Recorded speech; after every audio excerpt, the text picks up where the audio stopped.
Hey guys, Bombs Away here. I am just about to sit down and do a little bit of a walkthrough of my track with KARRA, teaming up with FL Studio to give you guys the full project, the full stems. You can see everything and how we've worked on it. But for now, let's jump into the project. All right, let's go. So close but far away. I know that I could break. Okay, so the first thing I'm going to show is how I've come up with this sort of call and response bass line. So I started with a bit of a sub, which is pretty much just a square wave and some sine to really push that sub frequency, running through a compressor and an EQ. Then on top of that, I've added a bit of a Hoover sort of sound with some detuning going on. Mostly square and saw waves stacked up to kind of give it that really full stereo field. Once again, similar thing, but with more detune, running through the same Hoover channel, running with some distortion, some compression, and just some EQ to control the tone. Next up, we have this one, which I believe I'm creating some movement by linking these frequencies to this LFO. So as you can see, it's just giving it a little bit more of that, a little bit more life. And then the next sound I have for this bass is what I like to call the vocoder bass. I've essentially got if I turn this off, you can hear what it sounds like dry. Just a real clean saw wave, set down 2 octaves. But then where the magic happens is in this here effector set to Vox. It's essentially a vocoder. But if I turn on this automation, it's actually going to have this slowly evolve, which gives it a lot more life. Then all of them are actually running to this bass bus, which is going through this EQ, which is where we really start seeing some more modulation and life coming into it. Let's have a look.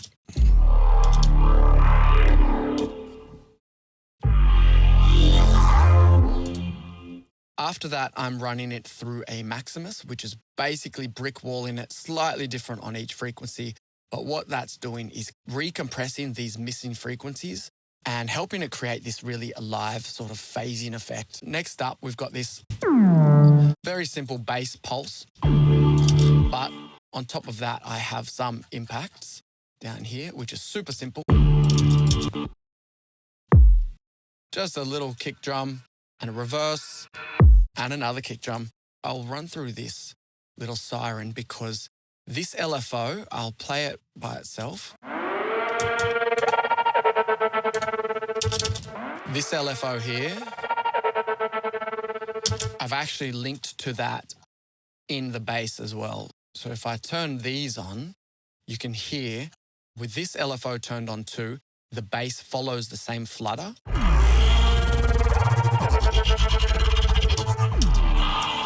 Okay, now to create some ambience, I think I started with this tonic. It's super simple, just a tap. What I really enjoyed about it was creating it from one of KARRA's vocals. If I take this back to the master, you can hear it's just a vocal cut out of one of the takes that KARRA had sent to me. Next up, I added a bit of a pad. Similar process, I revert this back to nothing. You can hear that I have just started with one of the ending vowels from one of KARRA's takes. I've essentially shortened it and looped it, controlled the volume a little bit with the in and out. And then what that's done is created an endless loop that I've then placed onto the first chord of the chord progression. Then I've layered it up, softened it down with some EQ and some reverb. And this cutoff filter is providing some dynamics as the song progresses. Okay, next up, we have the vocals. I am absolutely stoked to be working with KARRA on this project. As soon as she sent this song back, I knew we had a banger on our hands. When FL Studio asked me to be the voice of new stuff, I was incredibly honored. It's a huge deal, and I had a lot of fun working on I'm Awake with Bombs Away. Originally, he just sent me a chord progression to start the songwriting process. I wanted to write something uplifting, but since the chords were a bit darker, that inspired the concept of experiencing a spiritual awakening. It's not an easy path to learn how to produce music, and so I wanted the producers opening this session to hear the song and to feel encouraged to keep going no matter how hard it gets. I'm KARRA, and I hope you enjoy I'm Awake with Bombs Away. So what she sent me was her dry vocal, which is here. So close but far away. I know. So most of this is her vocal processing. We've got some EQ, compression, limiter, and this EQ I am automating to pull out some of the harsher frequencies. And then what we've got is a few things like this vocal to big delay automation. If we look here, it is linking to this channel here, and you can see right now it's turned down. But as we play it, I could break.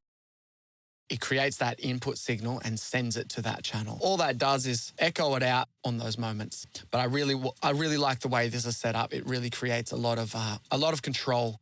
Especially when you have these automations, you can really control the dynamics throughout the song. If I turn them all on, you'll be able to hear them. I know that I could break while I'm walking the tightrope. Oh yeah, that's silky. We've got some harmonies here. Feeling so alive when I dream. Apart from that, the vocals don't have too much more. I've got them chopped up down here.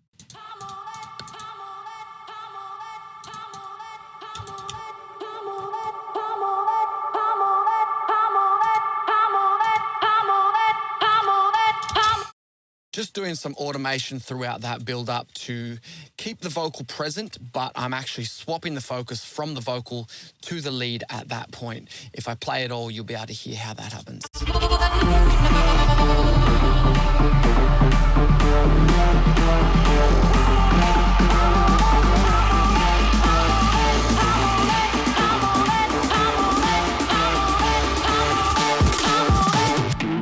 Okay, so before I get to the drop, I'm gonna do a little bit of a walk through these drums. It's nothing too complicated.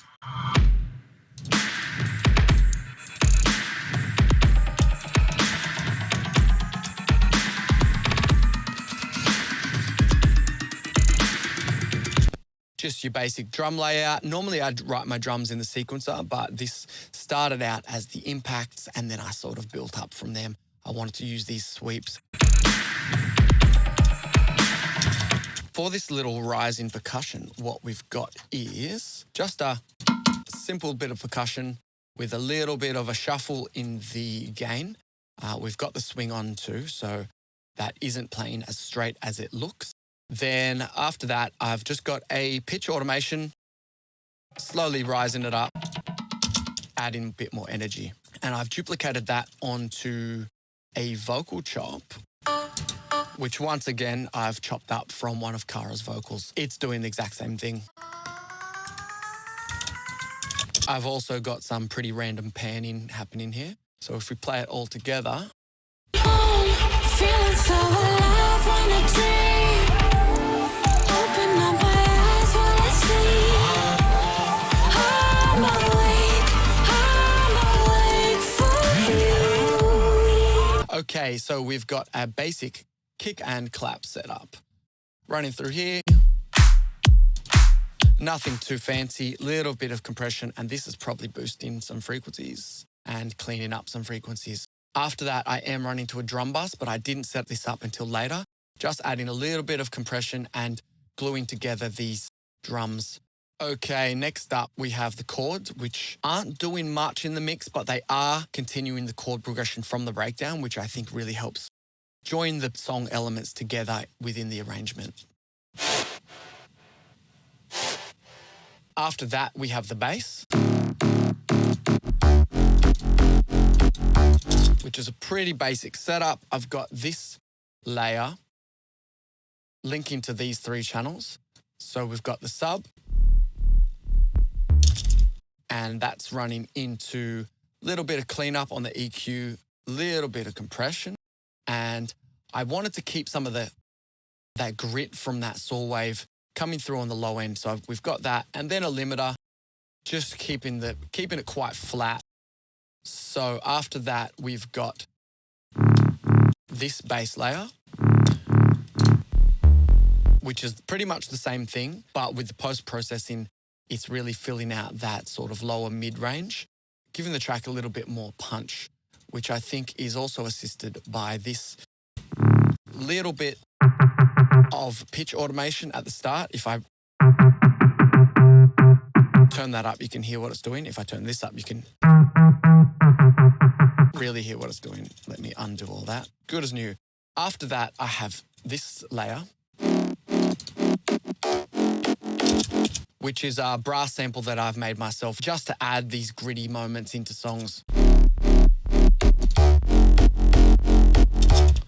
After that, we have the lead layer, which I've set up the same way. If I show children, you can see it's playing this melody through all of these different layers.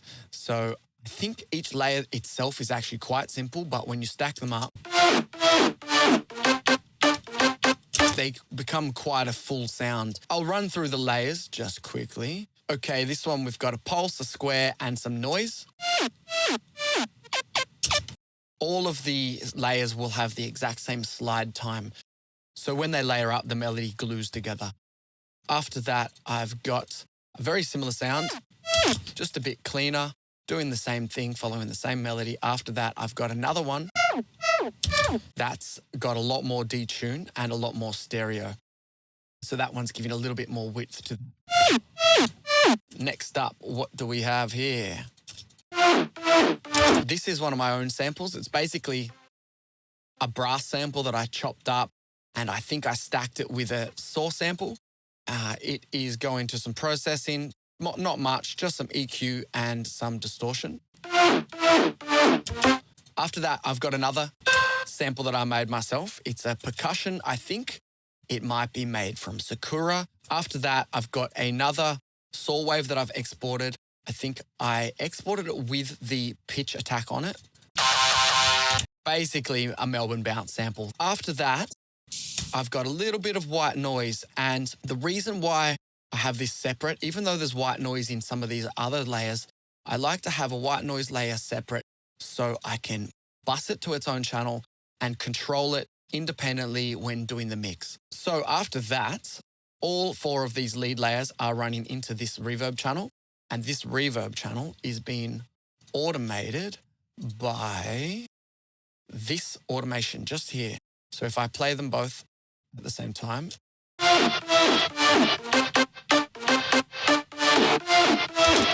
you can see the volume of that reverb is changing and cutting off, which lets me control the presence and give width and space to that lead while also turning it off and keeping it clean in the moments that I want it to be clean. It allows me to have lots of layers and lots of elements in the song, but still keep it sounding quite clean.